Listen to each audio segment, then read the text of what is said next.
نبی کریم صلی اللہ علیہ وسلم نے فرمایا، قیامت کے دن تم میں سب سے زیادہ میرے قریب وہ ہوگا جو مجھ پر سب سے زیادہ درود بھیجتا ہے۔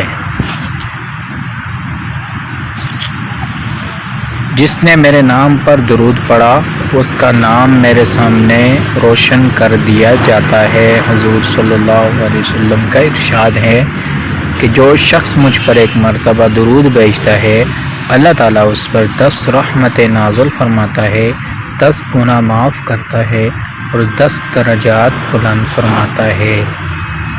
اور قرآن پاک میں اللہ تعالیٰ بھی ارشاد فرماتے ہیں، ان اللہ وملائکتہ یصلون علی النبی یا ایہا الذین آمنوا صلوا علیہ وسلموا تسلیما۔